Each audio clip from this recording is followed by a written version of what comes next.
A sudden surge of violent protests led by far-right groups has thrown the UK into disarray, with the arrest of over 400 individuals in the wake of the chaos. But what sparked such massive outrage? It all started on July 29 with the stabbing spree incident where three little girls under the age of 10 were killed and left multiple others injured at a children's dance and yoga class in northwest England. The police arrested a 17-year-old boy at the scene.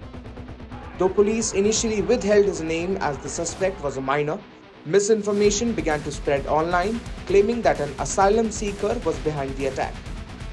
However, that was not true. The suspect, Axel Rudakubana, a British citizen, was born in Wales. But by the time the revelation came, it had already caused rioters to take to the streets, attacking businesses owned by Asians and other minorities, local mosques, and accommodations meant for offering refuge, with individuals throwing petrol bombs and bricks at the buildings.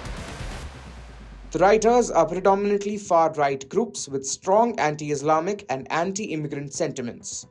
Their actions so far have included vandalism, arson, theft, clashing with police, and provocative speeches, along with chanting phrases like "enough is enough" and "stop the boats."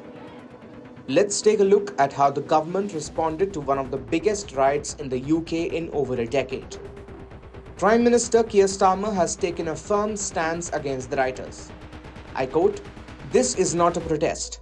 It is organized, violent thuggery and it has no place on our streets or online," unquote, Starmer said on X, making it clear that such disruptive behavior will not be tolerated by the government. Starmer warned, and I quote, "You will regret taking part in this," unquote. The government also held an emergency Cobra meeting, that is, Cabinet Office Briefing Rooms meeting, where top officials gathered to discuss and coordinate emergency responses to address the crisis. Apart from emphasizing strict legal action against individuals involved in the riots, the administration decided to send additional police forces to hotspots and boost surveillance to prevent further unrest.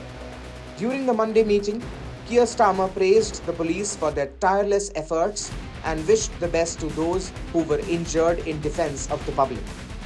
While the protests turned violent, it did not deter the Good Samaritans in the country. A group of citizens banded together to show their support to the police by supplying free food and assisting with the street cleanup. Additionally, to show their solidarity to the victims and their families, multiple locations throughout England, including Downing Street, were lit up in pink hue. With Apurva, this is Shubh Bhardwaj for NDTV.